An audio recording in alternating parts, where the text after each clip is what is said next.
Good morning, good afternoon, good evening, and welcome to H3 TV, where week after week we remind you that disruption doesn't have to define you, and we can be hopeful, healthy, and happy even in the midst of much change and unknown in our world. I'm so happy you're with me today. I always appreciate you showing up. I love to remind you can ask questions throughout the comments, live or after the show, and we will definitely respond to you.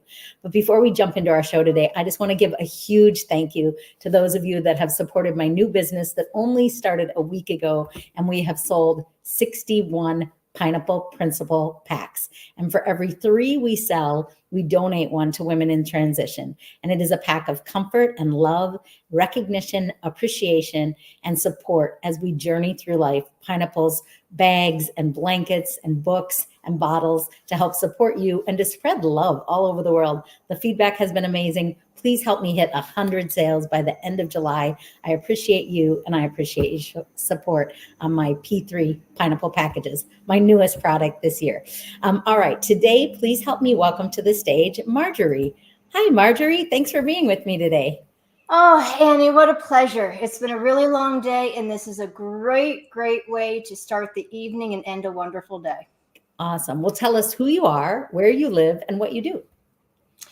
Well, my name's Margie, and I've been in public relations for, I hate to say it, I'm going to date myself now, over 30 years.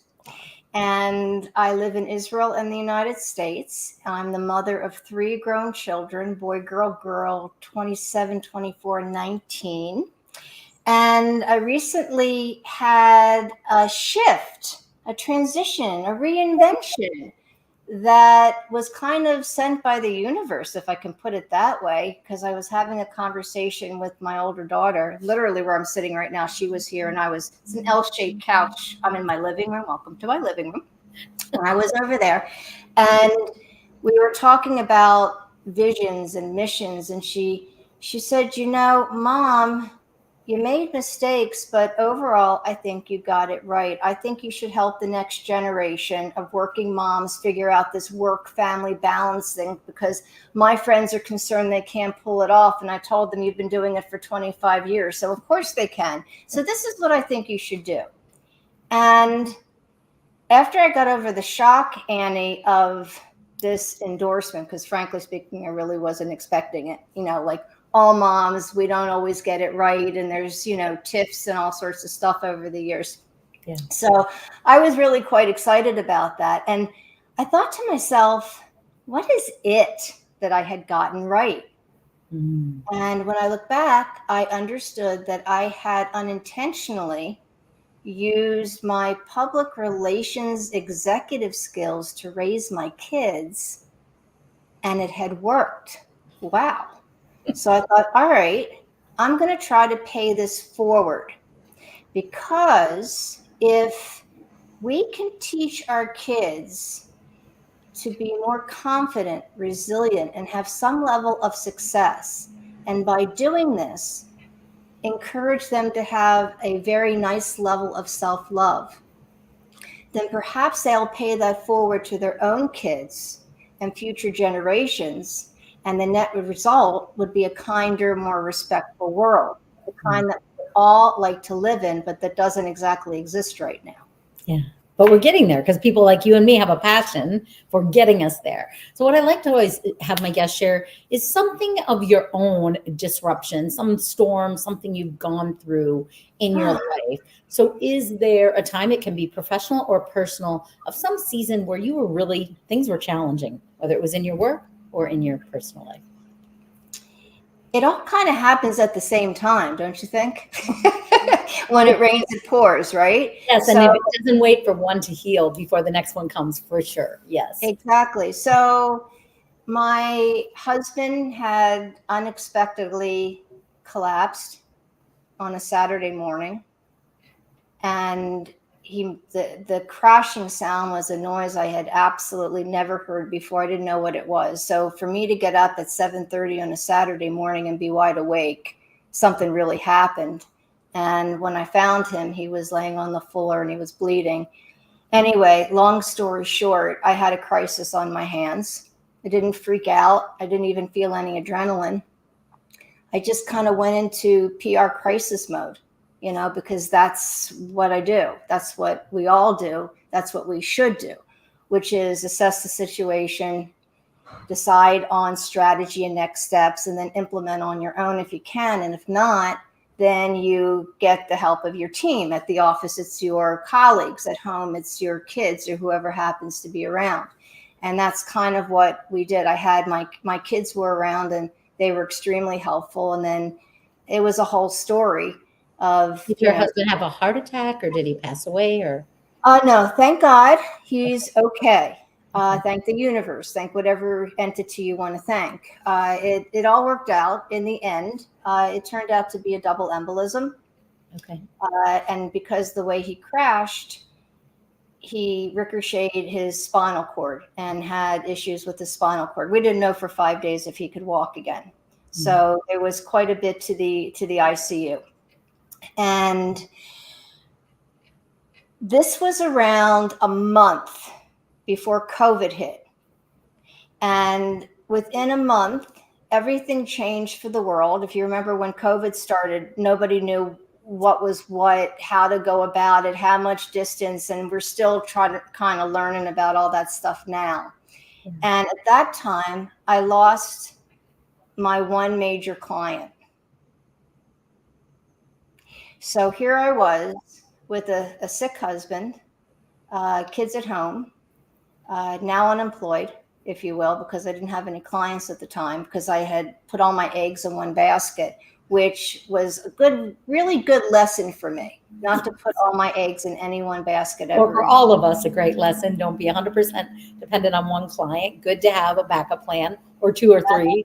Absolutely. Over the years, I've had tons of clients, cooperated with all sorts of different professionals across the world. This one just seemed like a really good opportunity to just have one fabulous client. It all seemed so wonderful, so perfect. Everything just seemed terrific. And then one day it was all gone. And, How long was your husband in the hospital? He was in the hospital for 10 days. Okay, 10 days. And so you're dealing with him in the hospital, and you're dealing with a job change. And so I'm wondering, and you use one word that I'm always real careful about, Margie, and that's should. So I never want to should on my audience, because we're all doing the best we can. And sometimes we all deal differently. Like you said, you didn't have an adrenaline rush. You were calm and clear, and you kind of were like, okay, what do I do? What do I do next? And that's an ideal.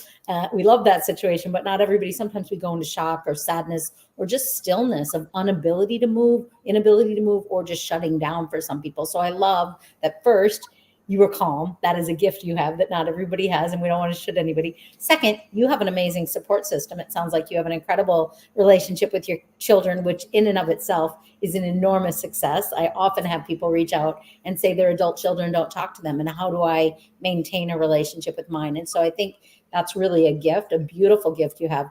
2 questions I want to ask you as we kind of move forward is, first, you haven't really shared with us, why do you live in Israel? What's in Israel? And 2, the second part of that question is, I want to know, in the midst of this job change, so a major source of your income and your identity disappearing, in the midst of your husband being hospitalized and a lot of unknown, how did you stay hopeful? So first, I'd love to hear about Israel, and then how did you stay hopeful in the midst of that? All right, you're going to have to remind me about these questions. Okay, so I hope I just remember them one at a time. Israel. Okay, so the first one, Israel. Okay, so how did I get here? I was working as the media liaison for the Consulate General of Israel to Boston in 1993, from 1993 to 95. Okay. This is back in the days of Rabin and Peres and Arafat and Clinton and the Oslo Accords, if I can even use that word in these days. And I was invited in 94 to move to Israel and work in the policy planning department. And I thought, okay, why not? I just finished my master's degree in international relations at Boston University. I'll get paid to do what I was just doing in school for the policy planning department. And I get to be really part of history. That's very cool. And history in the making, if you will. So I decided I was going to go on an adventure. And you know what, Annie? Fast forward 30 years, I'm still here and the adventure's still going. It's absolutely crazy how time passes by so quickly. I can't believe it. I blinked my eyes and, 3 decades have passed, but a lot of water under the bridge, a lot of twists and turns, a lot of experience with successes and with hiccups. We Yes. learn as we go along. And if we're not succeeding, we're learning, So it's all what, your path, your journey. It's what makes you you, Yeah. And I'd love to know, like, what were 3 things that you did in that? So beautiful. That's amazing. Like, you're right. I didn't used to like history. I love history now. I think it's so fascinating. And I love when we can bring it to life for people too. So many people, we can never assume what everyone else's life is like. They might not know the things you know, and you not only know them, but get to experience them, understand them, and be part of them. So I want to know, when life happens, really this whole point of H3 is to really pour into our audience. So I love strategic tips and sound bites. So if you think of, like, what were 3 things that you did to stay hopeful, to keep moving forward, believing that the future could get better in the midst of losing that client and having a husband in the hospital? For some of us, we just want to shut down and curl up in a ball when we get hit twice, 2 major strong disruptions. So what did you do to keep moving forward and to stay hopeful about the future in the midst of that hard season? First of all, I kept my sense of humor. Beautiful. I love you. Okay. Absolutely had to find something funny in all of it. And the second thing was, I kept my eye on the donut. There's an expression, eye on the donut, not on the hole. So I said, okay, door just closed. Where's the window? What's my new goal? What's my new vision? What's my new mission? And how am I going to get there? So a little executive thinking, long term, what's the goal? And then reverse engineer. Yeah. And patience to be resilient and persistent, because it's not a sprint. It's generally a marathon to achieve the big things, if you will. So yeah, those would be the 3 things I would say that helped me get through that very difficult period. Yeah. And everything worked out just wonderfully. The MedTech PR business got back on its feet and having a great time and doing great work and working with the best and the brightest of medical technology scientists who are developing just amazingly breakthrough technologies to help all people worldwide, which is one of the reasons why I like MedTech, because it crosses all political and community lines to be able to benefit people from wherever they come from. And Marjorie, I love those 3. I really want to hone in on them. And I'm going to ask you after our show to make sure you put those in the comments, because those were simple and clear. You said humor. I love humor. Look for it, make it happen, laugh at yourself, laugh at others, Google it, find something to laugh about. Humor, number 1. Number 2, you said, and I do believe I've heard it before, but it's been a long time, I kind of forgot about it. Focus on the donut, not the hole. I think that's such an important and simple saying, but it's true. Focus on the hole, all you see is the hole. Focus on the donut, you're somewhere, you're going somewhere. And third, probably one of the hardest words in my language is patience. And I think with patience, much can be, you can find progression in little bites, even in the hard stuff, but patience with yourself, patience with the situation, patience, so important. So I'm going to ask you to add those to the comments after the show. The second thing I want to ask you about, Marjorie, is how did you stay healthy? And before you answer that, I was a gym owner for 12 years, had 2 gyms. I always want to remind people that health for our listeners is not just physical. It's emotional, mental, physical, financial, spiritual, relational, and career health. There's 7 areas of health that when we go through a disruption can all 7 be affected. So I'd love to hear like 3 tips from you. What did you do to stay healthy in any of those 7 areas? Or maybe you did one thing for one area and one thing for another, but all 7 of them can come crushing down when our financial and our physical and our emotional health are all kind of being attacked by a disruption. So what were some of your tips that you did for yourself or implemented for your family, for you and your kids, to not only stay hopeful and keep moving forward and looking forward, but to stay healthy in the moment so that you could move forward? What were some of those?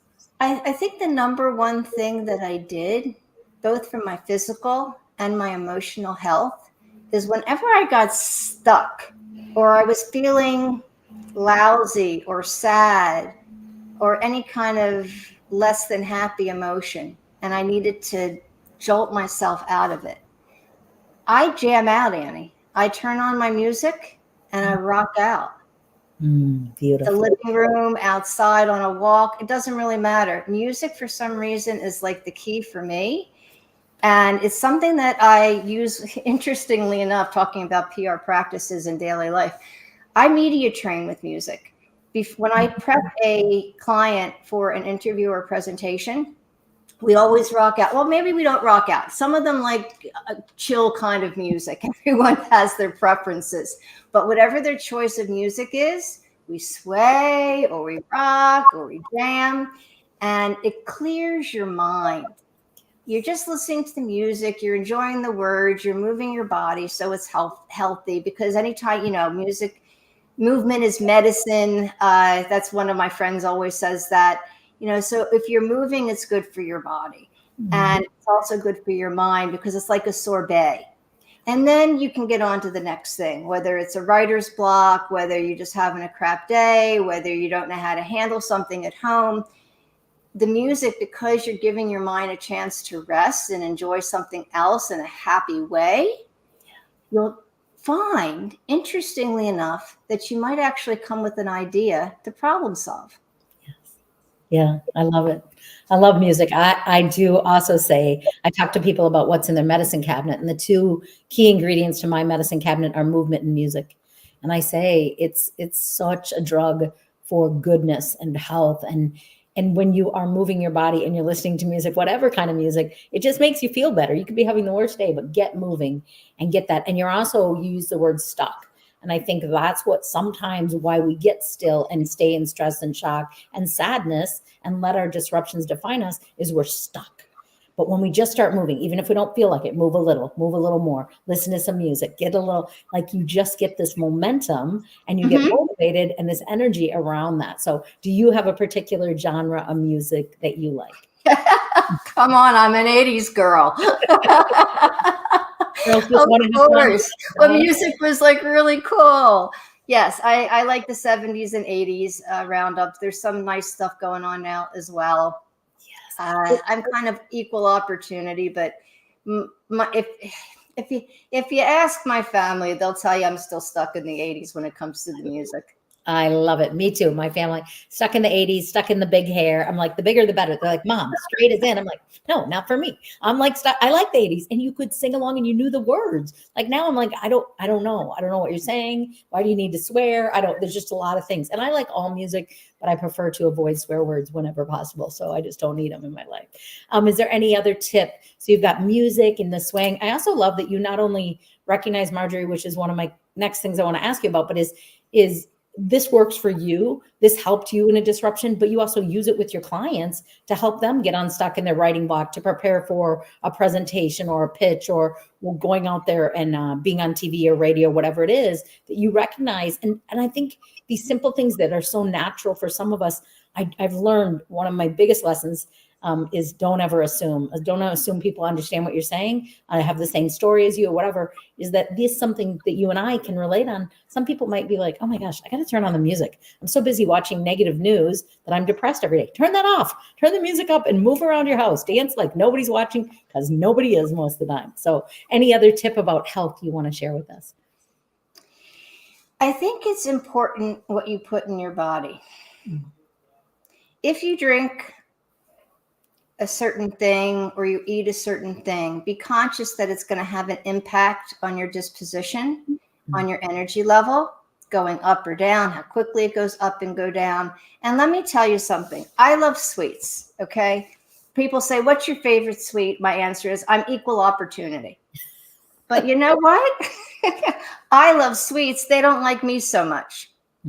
I love carbs. They don't like me so much. Yeah. So I have to be careful, what I'm, putting into my body so that I can feel the very best that I can feel. Because when we feel good, and this is my experience, and I don't know if it's yours or everybody out there who's watching this, but when we feel good, we're more productive, we're happier, we can contribute more. When we feel like crap, or just sluggish or whatever, then we're like, where's the Netflix?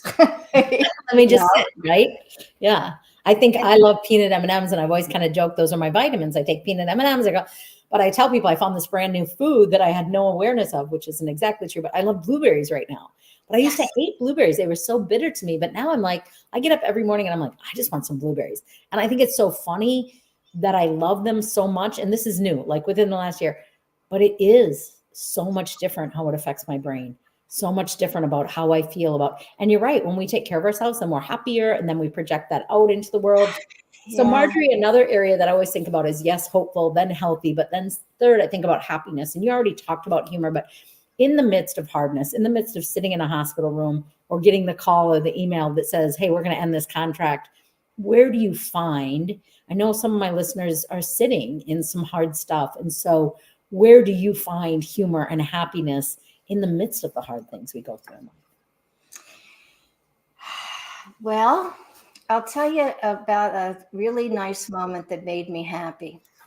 My husband had come home from the hospital, and he was going to need to recover. And I had just gotten the call that I had lost the client. I took a moment to look around the room, and I saw that the whole family was watching me. And I thought, well, now I'm going to have to role model, a hiccup, a big hiccup. So I excused myself, and I went up to my room, and I spent about 10 minutes crying my eyes out. I took 10 minutes to feel like absolute crap about the whole thing, because you know what? It didn't feel good. Let's be real about it. It did not feel good, and I was pissed. I was really, really angry. And then I said to myself, okay, your 10 minutes is up. Forward. Now, while I'm in my room thinking about what my next steps were, there were knocks at my door. Each one of my kids had come upstairs to check on me, to see if I were okay, and to let me know that everything was going to be fine and that they would help me in any way that they could. And they each hugged me. And I said to myself, wow, I must have done something right. Look how empathetic they are. And I know that they're empathetic to not just their family, but also to their friends and to their colleagues. And I had such moments of sheer joy and happiness in the midst of the biggest trauma period probably of my life, that didn't, something that didn't personally, like physically happen to me, but, within the family structure where I was responsible for making things better. I was the caregiver, which can be even harder than the person who the thing happens to. That's right. So here's a moment of light in a period of darkness. And that helped me to remember, keep your eye on the donut. That's Come and go. Yeah. What's the new goal? And it was around that time that I got inspired from out of nowhere to write a book to help somebody out there. The question was, what on earth to write the book about, Annie? I really didn't know what I was going to talk about in the book. I just had an overwhelming feeling that I could contribute to society in a bigger way than I was already doing. Yes. And then a little bit later, the conversation with my daughter, and the net result was the power of PR parenting, which you see over here. Shameless plug.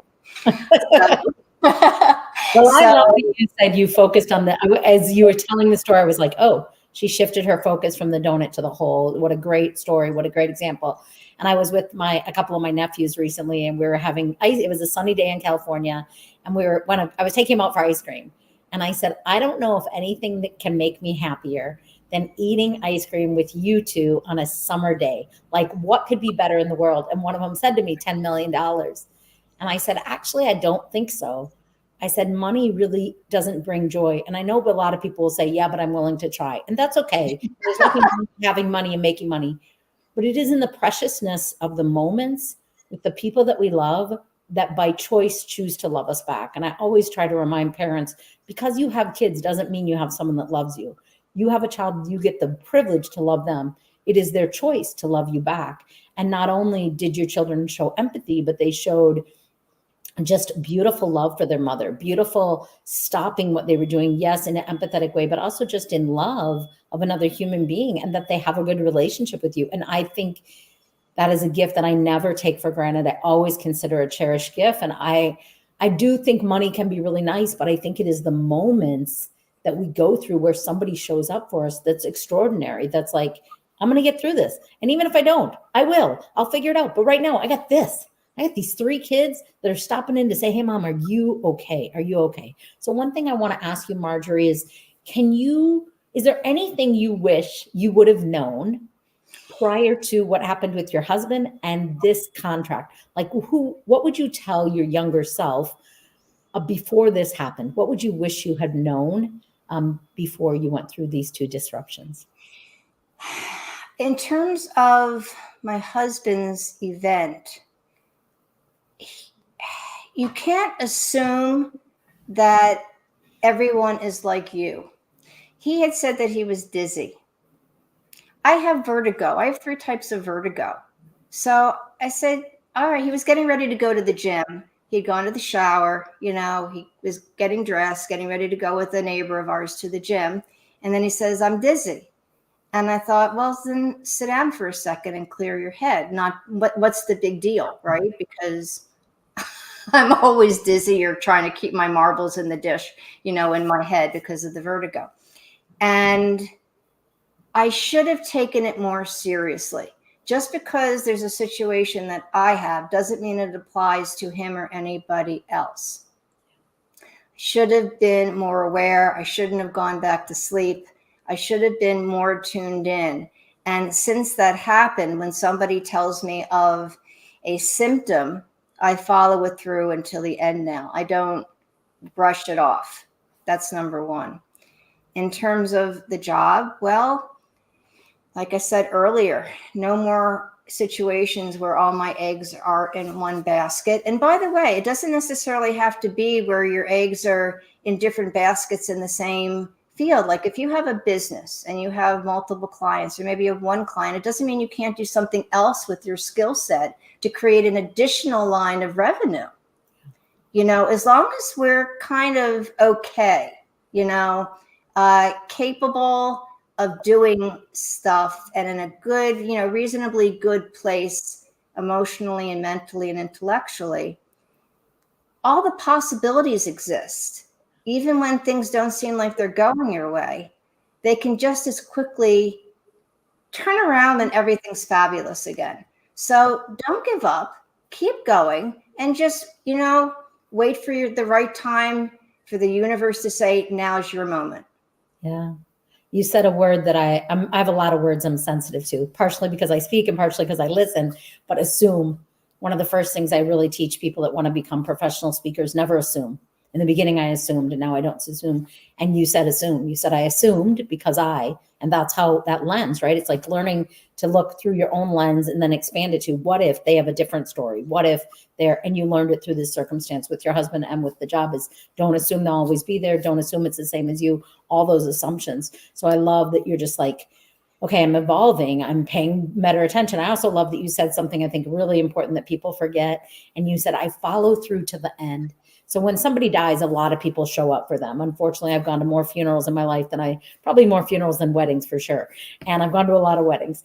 And I always think a lot of people show up in the beginning and then we forget about the person. So I always encourage people, I want you, if you really want to be there for this person, show up 3 weeks out, show up 3 months out, because that's when it gets quiet and the reality sets in that person's really gone. In the beginning, it's beautiful to show up, but that person's usually in shock and can't even receive. But 3 weeks out, it's pretty quiet and lonely. And 3 months out, it's really quiet and lonely. And if you check in at that 3 weeks or 3 months with whatever someone goes through, they're more able to say, here's what I actually really need right now. I need someone to call and check on me. I need to go for a walk in the park. I need someone to make me dinner now when nobody else is, and I'm still sad. I'm stuck in the sadness. So that's beautiful. Marjorie, another question I wanted to ask you is, I know you work with clients yourself. what do you, what is a success story of someone you've worked with about communication? Tell us again, then what is the name of your book?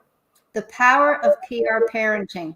The Power of PR Parenting. So who's somebody you've worked with on the principles and lessons side of PR parenting that you have had success with? Is there a story you can share about someone you've worked with, an organization, an individual, a parent? There is a fabulous, fabulous story of somebody that I worked with. And there's a fabulous story about someone I didn't work with, but who read the book and tried out one of the exercises successfully. And then they, 6 degrees of separation. We all know each other, right? So a friend of a friend of a friend of a friend ended up sending me this video. So the first story, very quickly, is about crisis management, like we talked about with my husband. And that's in chapter 1 of the book. And this lovely woman with a couple of kids was finding herself in a situation where she had a huge crisis on her hands. Her 2 girls, elementary school age, junior high school age, were watching her, and she was about to freak out.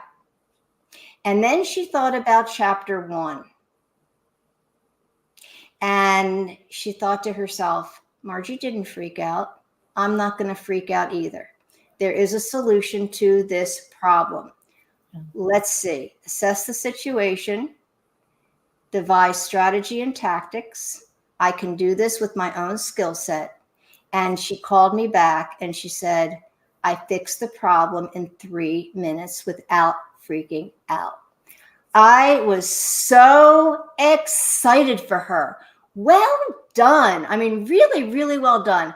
That I was on a natural high, just on that news for like the next 2 weeks. That's awesome, Margie. I love that story. I love when people hear what we do and they implement it. I know you said you have another story, but this is what I want to do with that. I want you to hold that story because I know my listeners are going to want to reach out to you and hear that story from you and connect with you and keep going. But I also want to make sure they listen to the end. So we're going to close it out now. And Margie, what I would like to ask, my final question of you is, where's the one best place for people to connect with you if they do want to hear that story, if they do want to learn more from you, if they do want to stay connected and follow you or get your book? Where is the one best place where they should find you? LinkedIn. Excellent. LinkedIn. So if you will, after this gets done, make sure to share that link on LinkedIn. Then people can click on it. You can share it on Facebook, LinkedIn, YouTube. They'll be able to follow you. You're welcome to reshare this to your market. But I just thank you so much for being here today, for sharing your PR of parenting. Is that what it is? PR, communication of parenting? Yep. It's called PR Parenting. PR parenting. We need tips with parenting. There is no manual. It's easy to get stressed out. We do not shame you parents that are stressed out. It's a hard job, maybe the hardest job, maybe the most rewarding job, but challenging. And to stay calm and clear and confident in your abilities as you navigate parenting is so important. Well, Margie, thank you so much for being with me. Thank you to our listeners. Remember, you can ask questions in the comments. Marjorie or myself or both of us will get back to you. We appreciate you. We cheer you on. And we remind you, through disruptions in life, first take care of yourself. Be hopeful and healthy and happy. I promise the sun will come out tomorrow. Appreciate you being here. Take care, and we'll see you next week.